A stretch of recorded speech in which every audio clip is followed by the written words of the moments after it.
inimestel on ilmselt sellisest meelelahutusest natukene villand saanud, selline intellektuaalne lugemine, podcastid, need on järjest populaarsemad. Et kui me võtame need maailma kõige kuulsamad podcastid, mis on Rest is History ja Rest is Classified, Rest is Football ja Goalhungeri podcastid, et siis nemad juba käivad suurtel sisuliselt nagu staadionituuridel.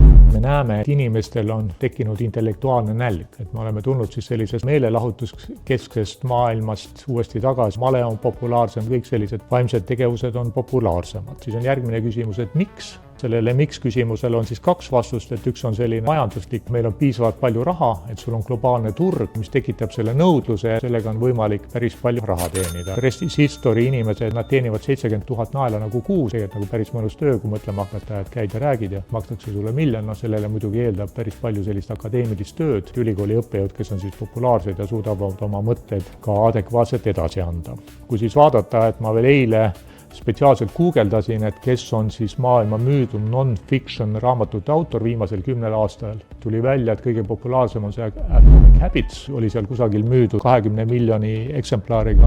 Aga kui ma Hararit uurisin, siis väidetavalt seda Harari Sapiensi raamatut, temal tundub olevat kõige suurem tiraaž, autoritele makstakse 50%, üks raamat maksab 10 eurot, siis me saame tegelikult, et Harari sissetulek sellest raamatust oli 50 miljonit. Parimatel aastatel ta teenis sellise 8-kohalise summa, et vähemalt pead 10 miljoni, kui sul on globaalne lugejaskond, siis on väga tugev, vähemalt majanduslik motivatsioon seda teha, mis omakorda tähendab seda, et lugejatel on tegelikult selliste intellektuaalsete või selliste teemade vastu huvi. Ütleme, et ikkagi 50 miljonit Sapiensi, mis omakorda ka tähendab seda, tagantjärele vaadates, et eks ta pisut nagu selline populaarteaduslik on, et seda ikkagi teaduslikuks raamatuks ei pea pidada. Ma huvi pärast uurisin ka näiteks Niall Fergusoni, Niall Fergusoni kohta öeldi, et tema raamatud ikkagi väga palju nii ei müü.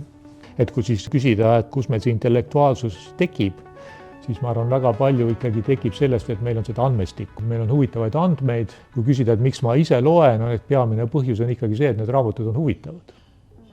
See, mis mina noorena õppisin, et väga palju on tekkinud teisi käsitlusi. Ma siin ise postitasin ka Johan Norbergi Big Humani kohta. Seal oli ümberhinnatud Sparta. Tuli välja, et spartalased tegelikult kaotasid üle poole oma lahingutest, et nad ei olnud üldsegi sõjaliselt nii edukad, et neil oli maailma kõige parem PR.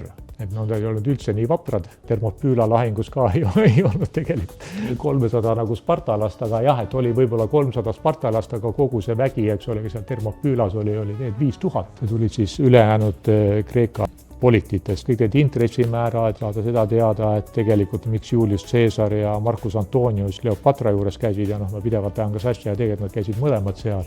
Marcus Antonius käis muidugi nagu teisena. See olid need majanduslikud tagamaad, pääseti ligi sellele Egiptuse viljan. See kõik on minu jaoks väga huvitav. Tuleb andmestiku juurde, me suudame paremini seda töödelda, need andmemassiivid kasvavad ja nende andmemassiivide baasil tekivad ka uued lähenemised. Oma noorpõlvest ma mäletan, et oli Horisont ja ma olen kogu aeg lugemise vastu huvi tulnud. Kui sa valisid ilukirjanduse ja valisid sellise, ütleme non-fictioni või sellise populaarteadusliku või teadusliku kirjanduse või ajaloo käsitluse, ma arvan, et see vahekord oli eelmine sajand 80% ilukirjandus, 20% sellist populaarteaduslikku, siis tänapäeval ma arvan, et see on väga palju teisele poole läinud. Ilukirjandust ka toodetakse võib-olla sama palju, aga seda teist poolt, ajalugu, majandust, ühiskonda, teadust, kõike seda on nii palju juurde tulnud, kõik need aitavad meil seda elu lahti mõtestada. Veel kord, et sul on majanduslik motivatsioon, sul on andmestik, sellest tulenevalt on need huvitavad lood, et teistpidised käsitlused, mis ma ise viimati lugesin, oli näiteks privaatsuse kohta läbi ajaloo,